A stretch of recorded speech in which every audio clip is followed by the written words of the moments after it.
TCನಲ್ಲಿ ಲಾ officer ಆಗಿ work ಮಾಡ್ತಾ ಇದ್ದೀನಿ.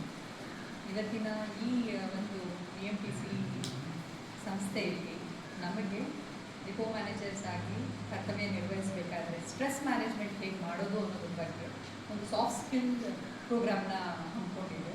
ಎಸ್ಪೆಷಲಿ ಸರ್ ಈ ವಿಚಾರವಾಗಿ ಮಾತಾಡಬೇಕಾದ್ರೆ ಸ್ಟ್ರೆಸ್ನ ಹೇಗೆ ಮ್ಯಾನೇಜ್ ಮಾಡಬೇಕು ಅನ್ನೋದು, ಎಸ್ಪೆಷಲಿ ಡಿಪೋ ಮ್ಯಾನೇಜರ್ಸ್ ಆಗಿ ವರ್ಕ್ ಮಾಡಬೇಕಾದ್ರೆ ಈ stress management is very important. Not only depot managers, ಯಾವುದೇ ಜಾಬ್ ಪ್ರೊಫೆಷನಲ್ಲಿ ಸ್ಟ್ರೆಸ್ ಮ್ಯಾನೇಜ್ಮೆಂಟ್ ಅನ್ನೋದು ತುಂಬ ಅವಶ್ಯಕವಾಗಿರುವಂತಹ ಒಂದು ಇದಾಗಿರುತ್ತೆ.